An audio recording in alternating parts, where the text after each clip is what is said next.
Traditional രീതിയിൽ എങ്ങനെയാണ് ഒരു ക്രിപ്റ്റോ ലോഞ്ച് ആകുന്നത്, അതായത് വളരെ സ്ട്രോങ് ആയിട്ടുള്ള fundamental projects over A period എങ്ങനെയാണ് സ്റ്റെപ്പ് ബൈ സ്റ്റെപ്പ് ആയിട്ട് ഡെവലപ്പ് ആകുന്നതെന്നും എങ്ങനെയാണ് മാർക്കറ്റിൽ ലിസ്റ്റ് ആകുന്നതെന്നും നമ്മൾ മനസ്സിലാക്കി. പക്ഷേ ഇനി രണ്ടാമത്തെ ഒരു തരം പ്രൊജക്റ്റുകളുണ്ട്, അതായത് വളരെ ക്വിക്കായിട്ട് ടോക്കൺസ് ആദ്യമേ ലോഞ്ച് ചെയ്തെന്ന് വിടുന്ന പ്രൊജക്റ്റുകൾ. അപ്പോൾ അങ്ങനെയുള്ളതാണ് മെത്തേഡ് 2.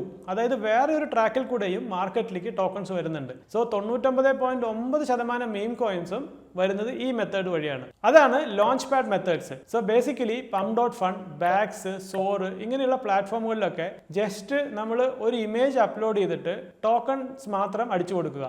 എന്നിട്ട് ജസ്റ്റ് ഒരു ക്ലിക്ക് ചെയ്താൽ 1-2 സെക്കൻഡിൽ തന്നെ ടോക്കൺസിൽ ജനറേറ്റ് ആവും. സോ ബേസിക്കലി ഇവിടെ എന്താണ് സംഭവിക്കുന്നത്? നമ്മൾ ഈ പറഞ്ഞ ഇൻവെസ്റ്റ്മെന്റും ടോക്കൺ ജനറേഷനും പ്രൊഡക്റ്റും ഒന്നുമില്ല. ജസ്റ്റ് നെറ്റിൽ നിന്ന് ഒരു ഇമേജ് എടുക്കുക, അത് അപ്ലോഡ് ചെയ്യുക, അതിന്റെ പുറത്തൊരു മീം കോയിൻ ഉണ്ടാക്കുക, ടോക്കൺസ് കിട്ടുക.